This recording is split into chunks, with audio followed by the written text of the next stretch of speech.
আপনাদের বাড়ি তো ধুলিয়ানের 16 নম্বর ওয়ার্ড। কিছু নাই,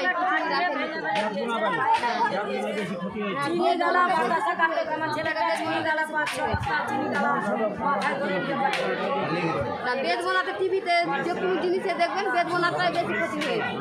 বেদ বোনার মতন ক্ষতি কোনো জায়গায় হয়নি।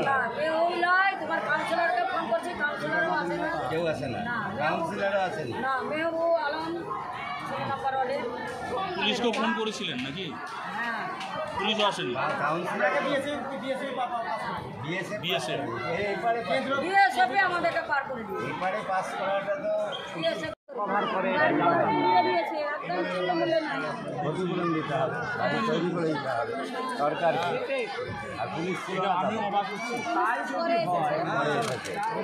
আগুন যখন জ্বালিয়েছে পুলিশ আছে। তাই যদি হয় তাহলে আমরা কোন পাপ করলাম যে ইন্টারনেট আমাদের বন্ধ, আমাদের জনজীবন বিভক্ত হয়ে যাচ্ছে, আর মিডিয়া সব কভার করতে দিলে সাংঘাতিকভাবে কভার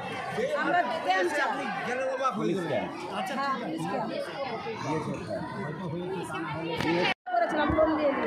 যখন ঘটনা ঘটে তখন কাউন্সিলরকে তোমরা বলোনি? কাউন্সিলরকে বলেছি আমাদেরকে বাঁচান এভাবে আমরা ধরে গড়াগড়ি করে কেটেছি, জিজ্ঞেস করেন না পাঁচজন লোক আছে তো বলছে আমি দেখছি এ কথা বলছে, আবার বাড়ি যাচ্ছে, আবার ওরাই আসছে লোক নিয়ে। পুলিশও আসেনি? আর পুলিশ এসেছে, পুলিশ পারেনি, পুলিশ পারছে না দিয়ে যখন না যখন থাকবে ঘটনা ঘটে পুলিশ আসে। ওই জেনারেল ওই ফেসবুক আছে ওরাই আসছে দেখতে ওই কাউন্সিলরের সাথে, আবার যখন চলে যাচ্ছে আবার হুমকে দিচ্ছে। কাউন্সিলর কোন দলে? কাউন্সিলর মানে আমাদের তৃণমূলে নাম কি কিসের ওটা মানে 16 নম্বর ওয়ার্ড। জোড়া ফুল তৃণমূলের তোমরা কাকে সমর্থন করতে? কাকে সমর্থন করতে? কাউন্সিলর মেহবুব বলছে, আমি ওটাই জায়গাটার নাম জানি সেটাই বলছি। মেহবুব ওদেরই ভোট দিতে। তো ওরা গাই গরুও পড়ে গেছে। আচ্ছা, আপনারা বাড়ি ফিরতে চান না? না আর যাবো না, তো যতদিন না সুস্থ হবেন ততদিন যাবো না, যতদিন বিএসএফ ক্যাম্প বসবে না ততদিন যাবো না। আপনাদের দাবিটা কি তাহলে? আমাদের দাবি সব মানে হঠাৎের মধ্যে ঝগড়া, আমাদের গয়না ছিল কানের মালা আর মানে ছাগল ছিল খাট সব এগুলো শোকেস আলনা মালা সব এগুলো বেরিয়ে গেছে, সব বেরিয়ে গেছে। এখন আপনারা কি চাইছেন? বলে আমরা ক্ষতিপূরণ চাই, আমাদের যে আমরা গরিব মানুষ আমরা যে জোগাড় করেছি ওদের থেকে আমরা কোথায় পাবো এখন? আপনারা এখন ক্ষতিপূরণ চাইছেন তাই তো? এমনি আপনাদের পেশা কি ছিল ওখানে, মানে কি করতে? বিড়ি বাঁধতাম, খেতাম, আমাদের সবজির ব্যবসা থাকতো, মহিলারা বিড়ি বাঁধারই ঘাটটি সাইকেল যা ছিল আমাদের পুড়িয়ে দিয়েছে। ওদের যাদের ট্রেক্টর আছে ট্রেক্টর আগুন ধরিয়েছে, যাদের টোটো ছিল টোটো আগুন ধরিয়েছে, যেটা নেই সেটা বলবো কেন, আমার এ তো ছিল এখানে থাকার ক্ষেত্রে বাড়ি যেতে চাইছেন? বিএসএফ ক্যাম্প চাইছেন, বিএসএফ ক্যাম্প নিরাপত্তা থাকবে। মুসলিম আমাদের এলাকাতে মুসলিম বেশি, আমরা তো আমরা যে বাঁচতে পারছি না। হ্যাঁ, কথা হচ্ছে যে ওইখানকার কাউন্সিলর, তৃণমূলের কাউন্সিলর, সে নিরাপত্তা দিতে পারছে না।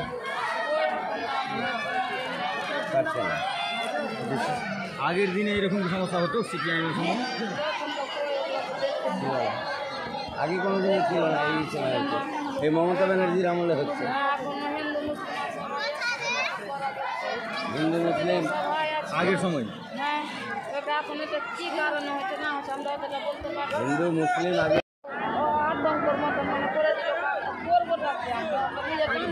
আচ্ছা, আগে আপনারা হিন্দু মুসলিম একসাথে থাকতেন? একসঙ্গে কেন আপনি ধরেন কি আছেন তো মানুষের কথা বলা বলি থাকবে না, মানে আগে একটা ভালো সম্পর্ক ছিল সবার সাথে তাই তো? সম্পর্ক ছিল, সম্পর্ক সবাই মিলমিশ করে থাকতো। ওখানে কি করতে গো? বিড়ি বাঁধতে কি ওখানে? আমাদের বিড়ি না বাঁধতে গেলে আমরা ওখানে সাহায্য করেন তৃণমূলের কাউন্সিলর এসেছে, কিছু করতে পারেন। আবার তৃণমূলের কাউন্সিলর কিছু করেন। সাহায্যগুলো যারা বোম পিস্তল মারতে পারে ওকে তাদেরকে ঘর বাড়ি দেয়, আমরা দেয় না। আমরা গরিব মানুষ, ওকে টুটি ধরতে পারি না বলে আমরা পাই না। যারা বোম পিস্তল মারতে মারতে পারছে, যারা ওই মানে যারা তাদের ঘর মুক্ত করতে পারছে, যারা চিন্তাই করে এনে দিতে পারছে ওদের তারা সাহায্য করছে, তাদেরকে সাহায্য আমাদের মতন গরিবের সাহায্য করে। আবাস যোজনার বাড়িগুলো হ্যাঁ, তো পারলালপুর হাই স্কুলে এসেছিলেন, এখানে কি দেখলেন? পারলালপুর হাই স্কুলে বেশ কিছু মানুষ ধুলিয়ান থেকে এসে আশ্রয় নিয়ে আছেন। আমরা তাদের সাথে কথা বললাম, তারা এখানে আছেন, তারা বাড়ি ফিরে যেতে চান। উপযুক্ত নিরাপত্তা পেলে তারা বাড়ি অবশ্যই ফিরতে চান, যে কোনো মুহূর্তেই তারা ফিরবার জন্য রাজি আছেন, কিন্তু তাদের উপযুক্ত নিরাপত্তা দিতে হবে।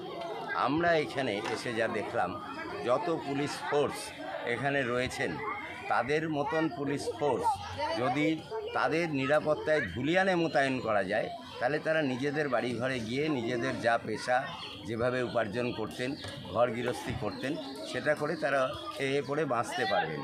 এখানে তো উদ্বাস্তুর মতন তারা আছেন, 3 দিনের বাচ্চা, 7 দিনের বাচ্চা, এইসব নিয়ে তারা অতীব কষ্টের মধ্যে আছেন। ফলে তাদেরকে প্রশাসনের উচিত অবিলম্বে উপযুক্ত নিরাপত্তার ব্যবস্থা ধুলিয়ানে করে তাদের গ্রামে নিরাপত্তার ব্যবস্থা দিয়ে, যেটা তারা বারবার দাবি করছেন, সেই নিরাপত্তা দিয়ে তাদেরকে ওইখানে ফেরত পাঠিয়ে তাদের বাড়ি ঘরে উপযুক্ত ক্ষতিপূরণ দিয়ে, যা বাড়িঘর পুড়ে গেছে, নষ্ট হয়ে গেছে, সেই ক্ষতিপূরণ দিয়ে তাদের সেইখানে বসবাসের ব্যবস্থা করে দেওয়া দরকার, পুনর্বাসনের ব্যবস্থা করে দেওয়া দরকার। কারণ এই মানুষগুলি ক্ষতিগ্রস্ত হয়েছে। এখন কেন্দ্রের সরকার, রাজ্যের সরকার এবং পুলিশ তাদেরকে এই দায়িত্ব নিতে হবে, প্রশাসনকে, পুলিশকে এই দায়িত্ব নিতে হবে যে এই মানুষগুলো যাতে নতুন করে কোনো ক্ষতির মধ্যে না পড়েন। কারণ এই রকম ঘটনা এ রাজ্যে অতীতে ঘটতো না, হঠাৎ করে এই রকম ঘটনা সামনে চলে এসেছে। আসলে এগুলো রাজনীতির খেলা। সাধারণ দরিদ্র মানুষ, গরিব মানুষ, তারা ফল ভুগছেন, এই রাজনীতির শিকার হয়ে যাচ্ছেন। ফলে আমাদের রাজ্যের তৃণমূল কংগ্রেসের সরকার এবং কেন্দ্রের বিজেপি সরকার, এই দুটি সরকারের উচিত অবিলম্বে নিরাপত্তার ব্যবস্থা করে তাদেরকে ধুলিয়ানে পুনর্বাসন, ক্ষতিপূরণ সহকারে তাদের বাড়িতে ফিরিয়ে দেওয়ার ব্যবস্থা করা দরকার।